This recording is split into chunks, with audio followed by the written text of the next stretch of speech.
Oh, hello. In today's video, I want to talk about something a bit different. Age of Sigmar Spearhead. I played 5 games of Spearhead at the weekend. Is it any good? And we're going to talk a little bit about the old world at the end of the video as well. So if you're an old world fan, stick around to the end for an exciting announcement. So, as you can see from the picture, this is to do with the Tale of Six. So, a few of us on the Discord do an annual Tale of, where we group together to paint minis for one of Games Workshop's large army games. So, even though the channel is mostly focused around skirmish games, Star Wars Shatterpoint, a little bit of Kill Team, things like this, um, a lot of us on the Discord also just have or wish to have a lot of miniatures for these larger army games. So this year we all painted up spearheads and a little bit extra as well, but largely we all painted up spearheads, and we decided to meet up at Warhammer World to play a bunch of games. Now, prior to going to Warhammer World, I had never played Spearhead before at all. I'm not actually convinced I played this edition of Age of Sigmar at all, but nevertheless, I was Spearhead curious. So we're going to look at everybody's finished spearheads. So this is what Alex brought. He has, I don't know the exact names of all the different spearheads, but he had one of the Nighthaunt spearheads, which is pretty cool. So he's got I think there are actually the two horses are separate.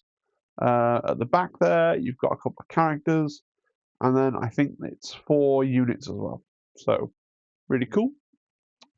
Nightfall have the Soulblight Gravelord Spearhead, the original one that's vampire themed. So there's Vampire Lord, 2 units of skeletons, a unit of Blood Knights, and a unit of Varghasts, who are pretty cool guys.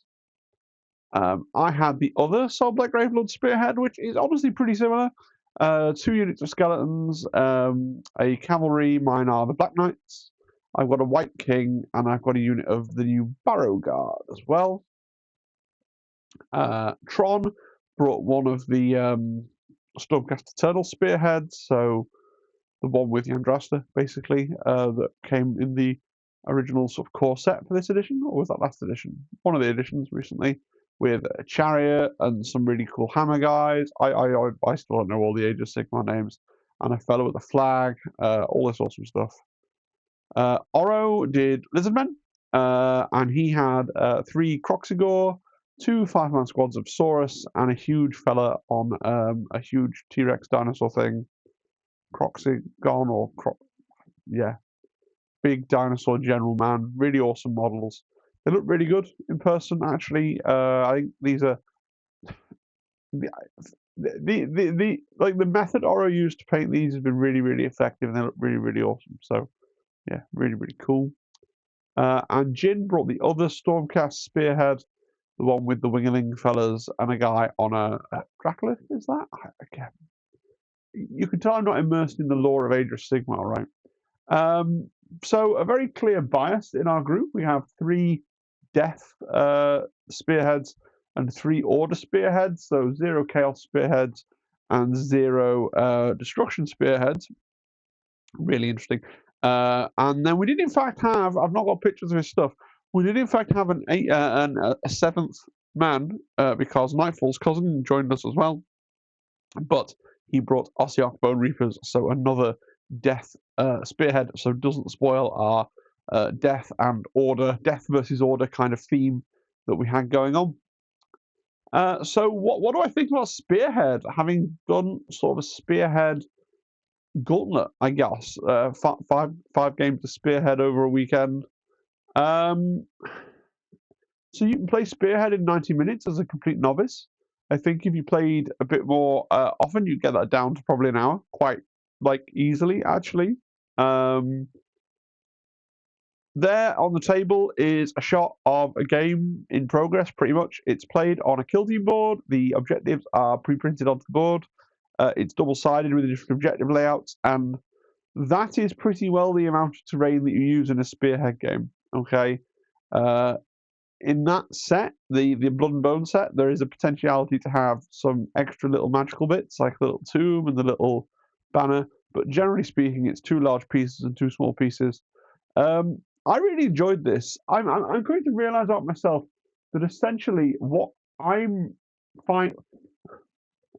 One of the reasons that I don't think I'm very good at Kill Team, and one of the reasons why I kind of think I dislike 40k, is that I'm not good at looking at a table and working out which of my guys are obscured from the opponent's point of view, right? In games that use true line of sight. So the last time I played 40k, and this is going back and back and back and back and back quite a long way, and it was like a big multiplayer game, and I put my dudes down, and I thought they were fairly safe, and then I didn't get the first turn, and then just a tank and a unit infantry were just dead and off the table because I just put them where they could be shot. And it's the same when I play Kill Team, especially when I play against Zimbad, who was very good at spotting these kinds of things. I'd just put guys down, he'd just be like, cool, I'm going to jump up here and then just shoot that guy, and now you've lost one of your guys. And it's like, that annoys me. So one of the reasons that I like Star Wars Shatterpoint, that is a game with quite a lot of terrain on the table, but the line of sight rules are just really permissive. Like, if you're in range, you don't have unlimited range, so all the guns are really short range, but if you're in the range for the gun, you can just shoot and it's fine, and it's not something you have to worry about. Spearhead, very little terrain on the board, so you can move your armies around. Very little in the way of ranged attacks really in the game, particularly much, and what ranged attacks there are aren't particularly strong. So it really is a game of movement and positioning, not a game of true line of sight.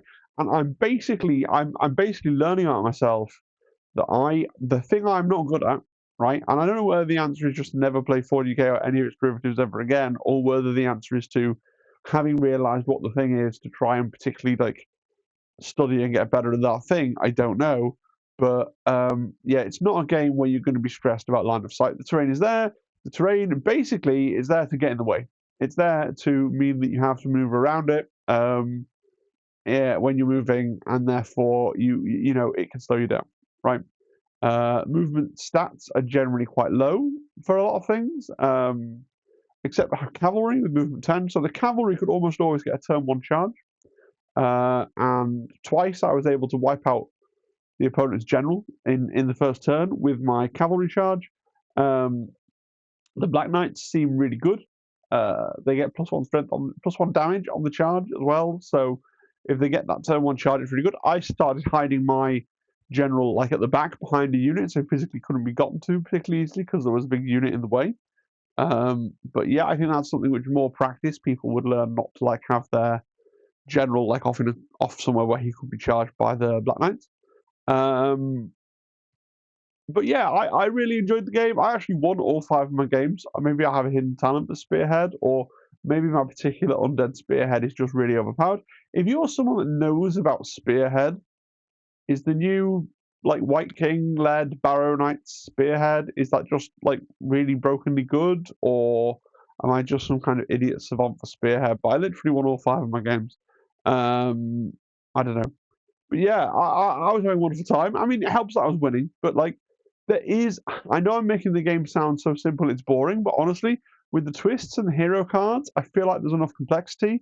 It was a fun game. I played 3 games on the first day, 2 games on the second day. I would have played a 3rd game on the second day as well, but some people had to leave early, and other people really wanted to look around the museum because they'd never been to Warhammer World before, so fair enough. But I would have played more games. I think it's pretty cool. It doesn't have the tactical depth of some games, but it doesn't have no tactical depth either. You do have to be a little bit careful with positioning. Like I said, I was able to wipe out people's generals in 2 of my games with a cavalry charge, because like I said, those cavalry, they got the 10-inch move and then the 2d6 charge, so they're pretty well going to get a first turn charge against something. But if you have a big kind of tarpit unit, the thing with the cavalry is, on the turn they charge, they all get to do 2 damage, but then after that, they're only doing the 1 damage each. So once they get bogged down, they can just spend the whole game kind of going, well, I killed 2 of your guys, you know, and then one comes back or whatever it is, and they just get stuck there. So it's really interesting. Now, I do have some negatives about Spearhead, I guess. A frequent joke, because I made the video recently saying I was going to focus a little more on Star Wars Shatterpoint and less on Kill Team. And obviously that doesn't preclude making videos like this because, like I said in that video, I've always made random little videos like random other games as they take my fancy. But a lot of people were joking that I would now pivot to being a Spearhead channel because I'd won 5 games in a row and I'm literally, if I now retire from Spearhead, I'm literally undefeated, right? I've not got a 5-win streak at Shatterpoint ever, you know. The thing is, I don't really know what Spearhead content looks like. You either go into Big Ma, right, and you go, right, well, I played a bit of Spearhead, and now this is what Age of Sigmar is all about, right? Or I can see it, people that just play Spearhead, but you would have to buy and paint and collect like all the, if your thing was Spearhead to keep it interesting for you, I think you'd end up wanting to own multiple spearheads and like collect the spearheads and paint them and put them on shelves. And I could see that being somebody's hobby because that would be quite cool. You'd get to like paint loads of different things and collect them, and it would be pretty cool. I can understand where a spearhead guy is coming from, but I don't think I'm destined to become a spearhead guy. I don't have any wish to paint up a big variety of things. Because the thing you have to understand is Spearhead has no list building. And I know someone's going to say, but you played Kill Team for years and that has no list building. And it's like, Kill Team has some list building though, right? Most kill teams have some list building. You can decide if you're going to take the heavy bolter guy or the sniper guy or the melter or the plasma, or you're going to take a plasma pistol or a power pistol or whatever it is. Like there are for most kill teams. Like for some there was no list building, like the rogue trader, right? But for most kill teams there is some sort of list building. It's pretty reduced, but it exists. For Spearhead, there's almost literally no list building. Your only thing is that before the game, you pick an army ability from a choice of 2 army abilities and a magic item from your general from a choice of 4 magic items. So it's basically like, imagine if you're a kill team player, imagine all kill teams were a complete fixed loadout, like the Star Striders, right? But you could still pick equipment. That's basically the level of it. It's very similar to kill team equipment. So there is no list building whatsoever. And I think the only way to really, you can make content, you can make how to play. I don't have a great record of making how to play videos. I've still not done how to play for Kill Team or Shatterpoint or any of these things that I, in theory, made my channel about. You can do how to play. If you and you can do tournament reports. And then you could do some basic tactics stuff, and then basically you'd have to get experience with a lot of the spearheads. So you could make like a spearhead tier list and do a tactical deep dive, how to win with the Slaves to Darkness spearhead, or how to win with the Cities of Sigmar spearhead, or whatever it is. I think that's possible, but it just go around. But each spearhead's like it's like what 90. It's on the screen, Phil. 91 RRP, a bit less relevant games. So I don't think I'm going to become a spearhead guy. And I think just like playing with your one spearhead all the time that you play would inevitably get boring after a while. Because for all that you do have the kind of 4 separate realms to play in, right? 2 in each expansion, 2 in each terrain set, and you have the different cards. I think eventually you'd find the bottom of the replay value, but I really enjoyed it, and a part of me is tempted to go to a Spearhead event. They do run Spearhead tournaments at Warhammer World, and given that I've just gone 5-0 and I enjoyed the process, maybe I want to go and probably get my ass handed to me by people who know what they're doing, right? And or realizing that I have misinterpreted and don't know half the rules. Who can tell you? But yeah, part of me is tempted to try the whole just to see, but I do think after a while it would feel repetitive. Like I say, unless you were going to collect a load of different spearheads. Something about the old world. So that's it. That's all the spearhead content done. I mean, there's just not that much to talk about, right? It was really fun and I really enjoyed it, and I would play more. And I would go to a spearhead tournament, but there's not the depth of conversation. So yeah, we're straight onto the old world. So this is the second time we've done this Tale of Six. The last time we did it was 40k. But the 40k one didn't have a meetup element. It was just like paint 1,000 points of 40k over the year. We want to do it again. We want to meet up again. And we had a debate, and it was touch and go whether it was going to be the Old World or Horus Heresy for next year. We decided to go for the Old World.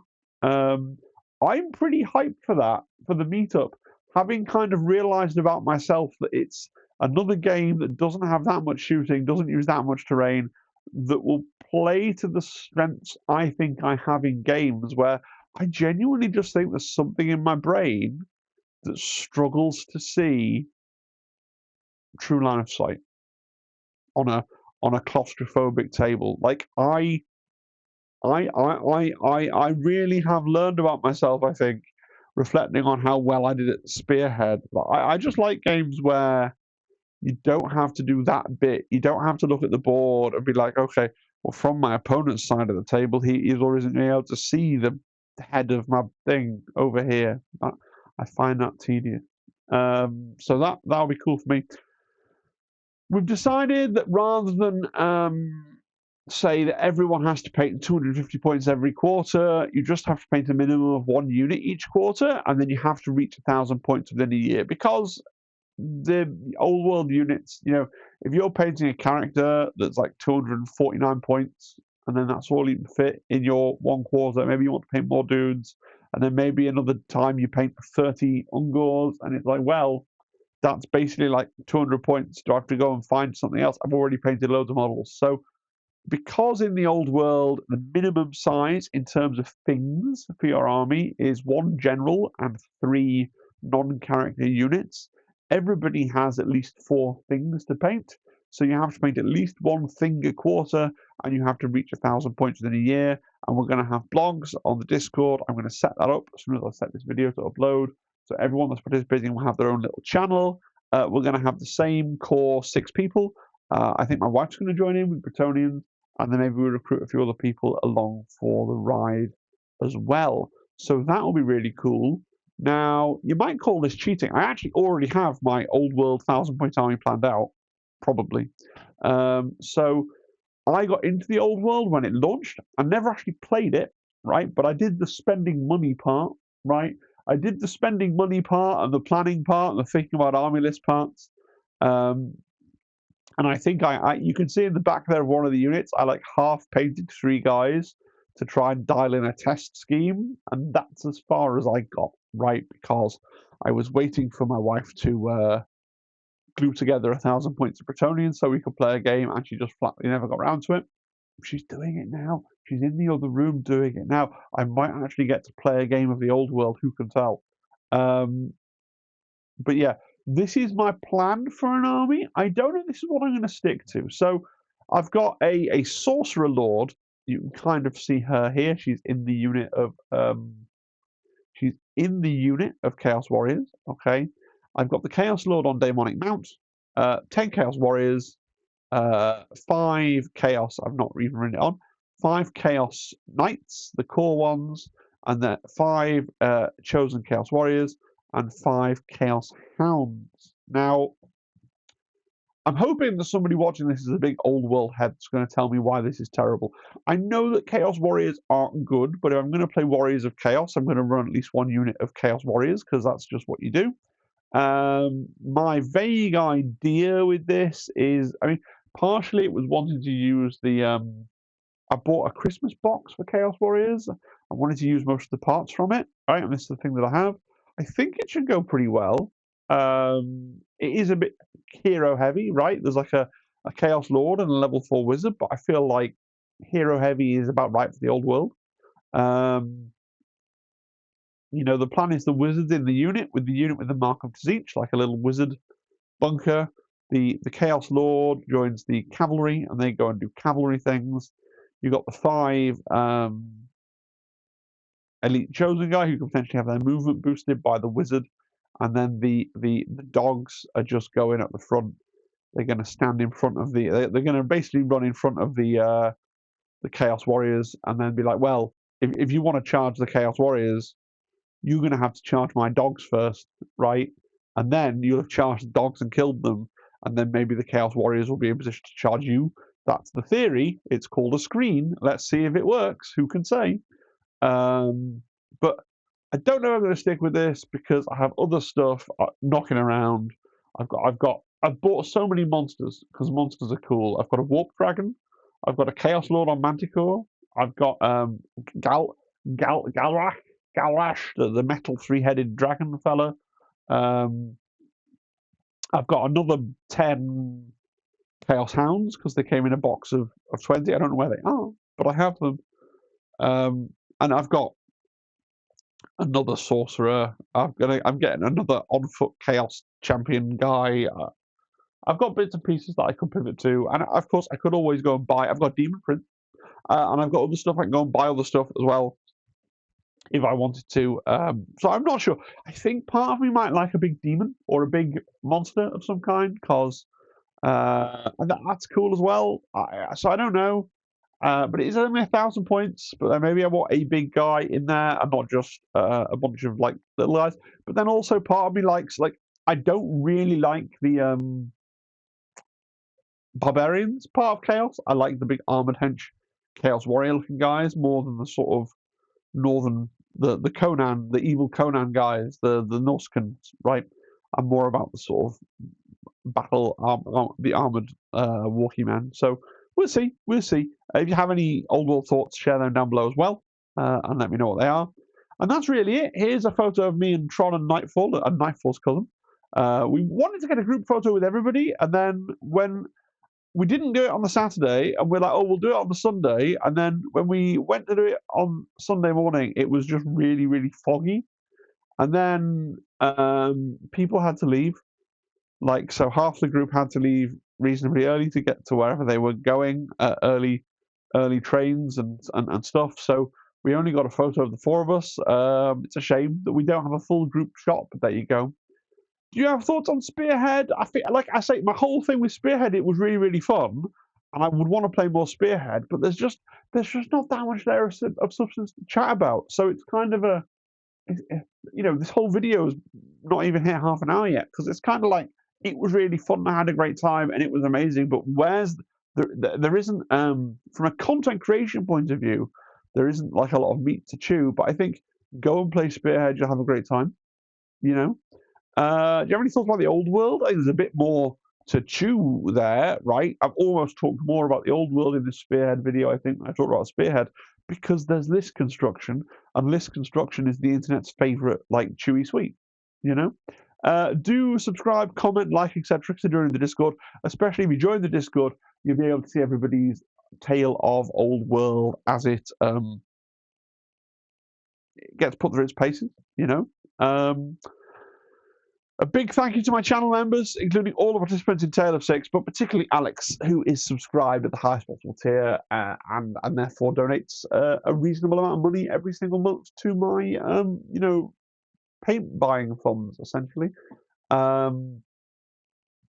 and if you want to consider channel membership, you don't have to be a channel member, but if you wanted to, there is a link down the bottom, and you do get some benefits as well. All right, guys, thanks for that. I'll see you again next time. Don't forget, streaming tomorrow, and then you probably look forward to another Tabletop Simulator Shatterpoint game on Thursday. All right, guys, I'll see you then. Bye-bye. Bye-bye. Bye-bye. Bye-bye. Bye-bye. Bye-bye. Bye-bye. Bye.